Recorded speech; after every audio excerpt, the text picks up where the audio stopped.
And just like that, one of the most legendary careers of all time is now in the books.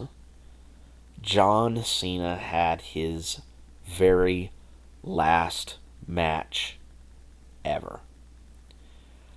And there were a couple of other things that happened on the show as well, which we are going to talk about. My name is Daniel Strunk. Welcome back to QuickTime Reactions, and welcome to my review of WWE's Saturday Night's Main Event, which took place on December 13th from Washington, D.C.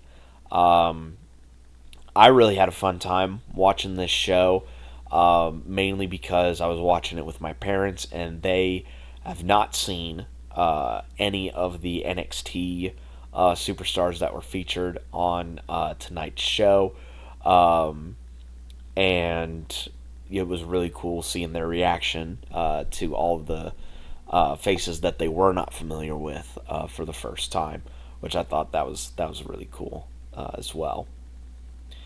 Our first match on the evening was Cody Rhodes versus Obafemi, champ versus champ.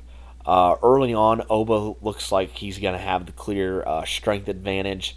At one point, Cody tries to go for the kick drop down into the uppercut that he does, but Oba just grabs him by the throat and heaves him back up, which I thought was a really cool spot.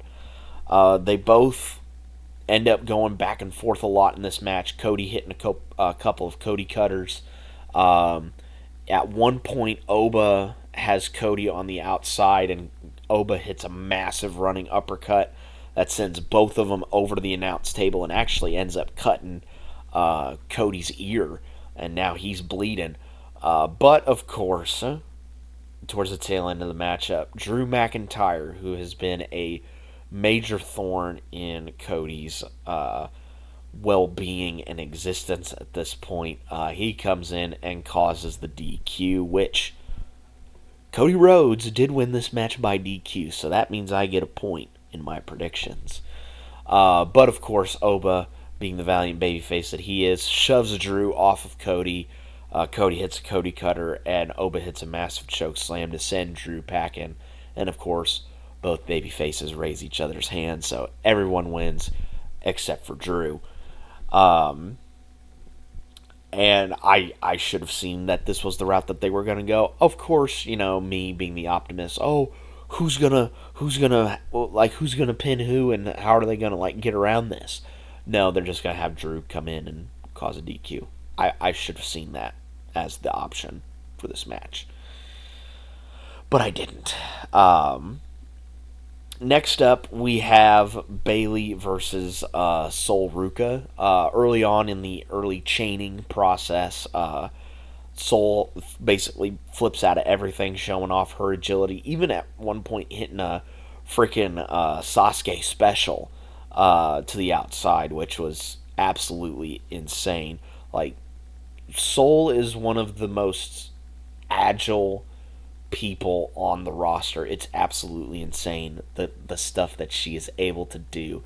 The handstand into the DDT, absolutely mind-blowing. This was such a showcase for her and what she can do inside the ring. Bayley ends up hitting a rose plant, and when she goes for the cover, she overdoes it on the cover, which allows Sol to get a foot on the ropes. Sol does hit the Soul Snatcher, but Bayley wisely has half of her body on the outside on the apron, which doesn't allow her Sol to pin immediately. They go back and forth on roll-ups, but then Sol gets a roll-up and pins Bayley. So I am very happy to say that I will gladly take an L on this prediction. But it was the only L that I took on the night. So if I was to take an L, I'm very happy to say that this would be the match that I would take it on, because this was an absolute showcase for Sol. I thought she did really, really well, and surprisingly, there was no Zarya heel turn, which was absolutely insane to me. Um, so yeah, good feelings all around. Um, Next up was the tag match: AJ Styles and Dragonlee versus Jevonevans and Leonslater. This was all gas, no brakes for the entire matchup. Of course, Javon and Leon just doing absolutely insane stuff. Javon leaping over the top rope like it's nothing. Leon diving over the post. Um, Javon hitting his big springboard cutter off the top rope. Leon hitting his Swanton 450 that almost got them the win, but Dragon Lee was able to drop kick Javon into the cover to break it up. Just absolute insanity from everyone. At one point, Dragon Lee does a Hurricane Rana to Slater on the outside. He does the flip right into Styles, who's going to go for a Styles clash, but Javon super kicks Styles to break that up. But yeah, just like really, really good back and forth between everyone involved. One point towards the tail end of the match, AJ's going to go for the phenomenal forearm, but AJ slips on the top rope and falls, and I thought they recovered pretty nicely from that. Leon tries to go for a drop kick, but AJ stops it, hits the Styles Clash, and pins Slater for the 1-2-3. AJ and Dragon Lee win the matchup 2-1 in my predictions. And of course, everyone raises hands afterwards and gives nice little tributes to John Cena, which was what also happened after the women's match on the card. As we are heading our way towards the main event, we keep going back to Joe Tessitore and Stephanie McMahon, giving ourselves some analysis when they're interrupted by The Miz, and basically saying, that he was robbed of the tournament, and if there's anybody that should be facing Cena, it's him, because he's been so intertwined with Cena. But you know who interrupts him? R-Truth, or should I say Ron Cena. He comes out and says, you've been messing around with, Nick Aldis's balls. And what he means by that is like, you took somebody's spot in the Last Time Is Now tournament. And I think we all know where this is going to go. Miz grabs the ball that has the name in it, and he takes it out, and he says it off mic. He also says it kind of in the mic, and he's like, Joe Hendry. And sure enough, when he says the name, and of course he appears, and Miz tries to like shut everything down, like stop singing, stop dancing, like da da da, just trying to get all the heat in the world. And of course, Joe Hendry hits his big fallaway slam and hits the standing ovation, gets a visual pin on Miz, even though there was no actual match. And Hendry and R-Truth stand tall at the end, which I thought was a really nice little buffer segment between the fast-paced tag match and our main event, which then segues brilliantly into our main event. John Cena versus Gunther. Gunther comes out first, is getting all the heat in the world, getting booed out the building. Then, of course, Cena makes his way to the ring. He's getting all sorts of cheers. He's getting Let's Go Cena chants without getting immediately followed by Cena sucks chants, which I thought was insane. Gunther getting all sorts of asshole, F you Gunther chants, just all sorts of chants. People wanted Cena to win his last match. And in this match, they did just all of the most, basic of stuff. They didn't have to do much to elicit a reaction out of that crowd.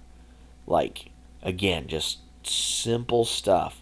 Like, Gunther hit like 7 or 8 clotheslines in the match and just kept telling the ref, Chad Patton, to ask him if he gives up. Ask him if he gives up.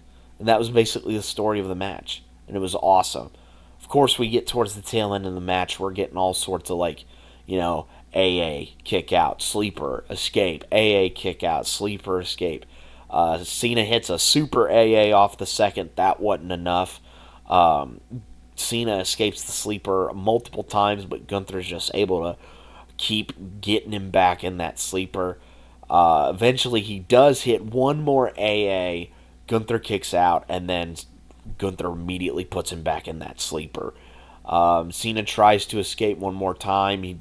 They do the hand drop thing where, yes, his hand is still there. He tries to escape, but then he just smiles at the camera. He's resigned to the fact that he's pretty much done. And he taps out. Yes, Cena, for the first time since, 2003? 04? Has tapped out. Which is, I think, a really fitting way for him to retire. The man that never gives up has finally given up. Of course, Gunther leaves the ringside area. It's no longer about him. It is about Cena. And of course, all of the locker room comes out. All the legends that showed up come to the ringside area. Cena poses with the belts to all 4 corners of the ring. They play a nice little tribute video to Cena. And then Cena leaves his shoes and his armbands in the middle of the ring, makes his way back up to the ramp, gives one more salute, and says, "It's been an honor serving you all," and makes his way to the back. And that is the close on Mr.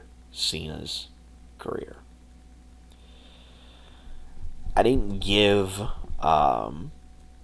a proper, respect for Cena's career in the prediction video. I did it kind of that in my intro, but I wanted to give my full, congrats to Cena in this video. I started watching wrestling around 2014. And I can tell you vividly, everything that was happening when I first became a wrestling fan. The Shield, becoming a babyface faction, and feuding with Evolution. Paige, start on the main roster, her feud with AJ Lee, and her becoming Divas champ, and John Cena, who was at the time feuding with Bray Wyatt. And then, of course, Cena going on to Money in the Bank, winning his 15th world title, and then getting trounced by Brock at SummerSlam. Then to the rematch at Night of Champions, then his Hell in a Cell match with Randy Orton, and then Team Cena versus Team Authority. That was kind of like the starting point with me and Cena.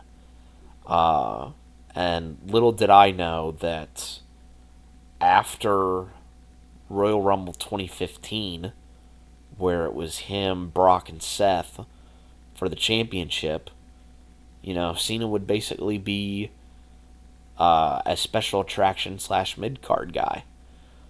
He'd win the U.S. title from Rusev, have the open challenge, and then, was taken out, I think he had shoulder problems heading into 2016. He did show up at Mania 32, but that was during, The Rock's segment with the Wyatts.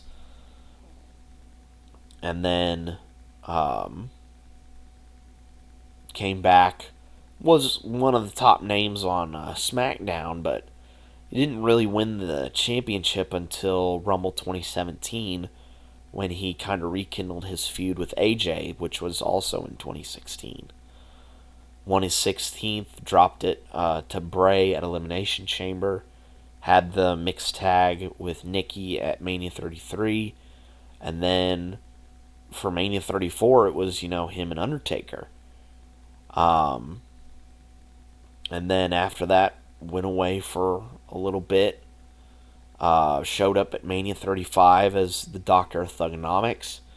And then, again, just went away for a little bit. Then came back around Mania time of 2020. Firefly Funhouse match, which I think is absolutely legendary. Went away for a little while again. And then when fans came back in 2021, Cena was right there. Had his match with Roman at SummerSlam. And then again, went away for a while. Made some sporadic appearances here and there. Had a couple matches here and there. And then announced his retirement. And was going to go on a year-long retirement tour. I was fortunate enough to see him in 3 of his retirement stops. First one being Royal Rumble weekend, which was awesome. Second one being at Backlash, where he was a heel. And then the third one was at WrestlePalooza, where he fought against Brock, which I know is not everyone's favorite match in the world, but, we at least got one more Brock and Cena match. And say what you will about the retirement tour itself, but you can't argue the fact that these last couple of months have been really, really good. They've been really, really good. It started out strong. We had a bit of a weird chapter with the heel turn. The initial heel turn was really good. And those initial promos were really good. In fact, all of his heel promos were really, really good. And I didn't even mind some of the matches as well. I actually probably enjoyed a couple of his matches as a heel. But once he turned back to being a babyface, all of his matches became bangers. His match with Cody, awesome. Say what you will, but his match with Logan at Clash in Paris, also awesome. His match with AJ at Crown Jewel, to borrow a word, phenomenal.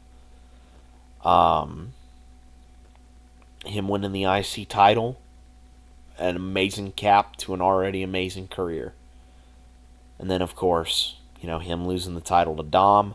And then, of course, tonight, his last match ever, being bested by Gunther.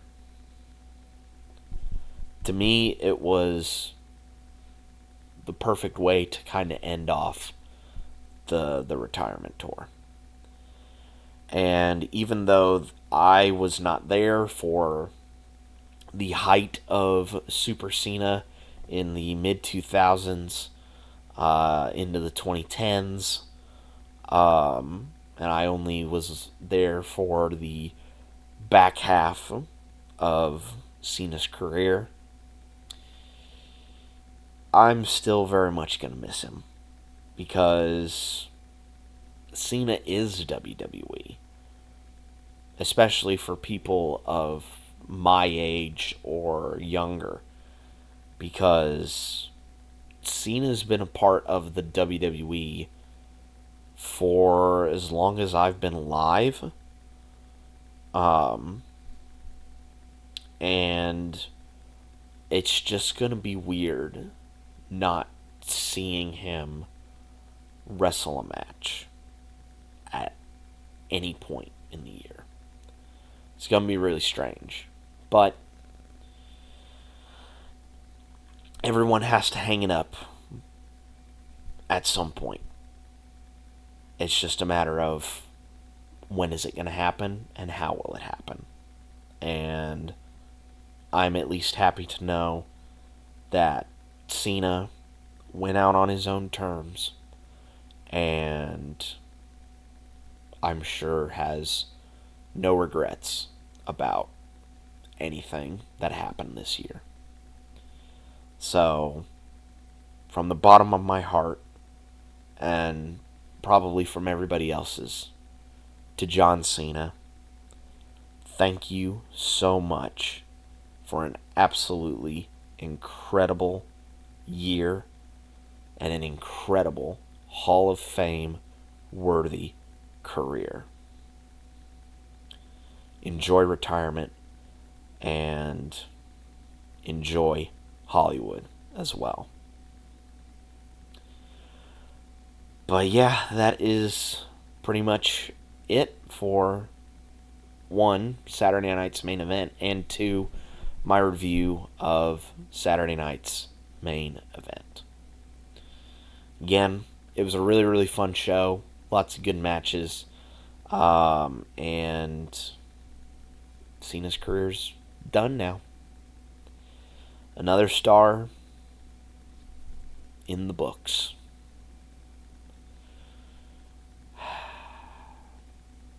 Again, it's just going to be weird not seeing Cena wrestle in a ring. It'll be weird, but we'll get used to it. Be safe out there, and we can't see him anymore. I'll catch you guys next time.